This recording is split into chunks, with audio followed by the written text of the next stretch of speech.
We have really low water pressure, and I want to thank Winzo for sending me this smart toilet because it turned out to be a great solution. It has a built-in tank, and because it has a built-in tank, it already has the water in the tank, so when you flush, it's not dependent on that constant flow of water for the flushing power. It delivers a very powerful flush and only 1.28 gallons or less per flush. So you're not using up a ton of water to get that powerful flush.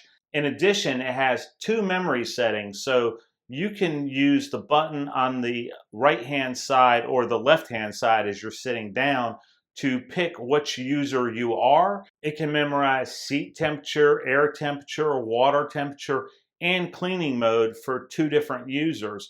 So if you have a child using it or someone who's elderly, they'll know that they're going to be on the right settings. Children don't have to go through that, and elderly people who may not be used to newer things and a lot of button pushing, they won't have to go through that either. And to set it, all you're going to do is long press it till it beeps and then set your settings on the remote control. Once you're done, short press it, it'll beep again, and then your setting is set.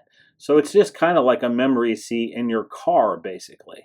Another great feature about this toilet, though, is that cleaning rod self-cleans. And if you notice the water running down, it cleans itself. So it's going to stay clean for the most part. You don't have to worry about having to come and clean this all the time. The whole bowl stays very clean. Because of the way the toilet flushes and because of all the features they've built in, you're not going to probably ever use a toilet brush again. When this gets done with the cleaning mode, it will go back in. And between the self-cleaning rod, the pre-rinse of the bowl, and the post-rinse after the flush, the way this thing flushes, everything put together, it just makes for a really clean bowl all the time that you barely have to clean.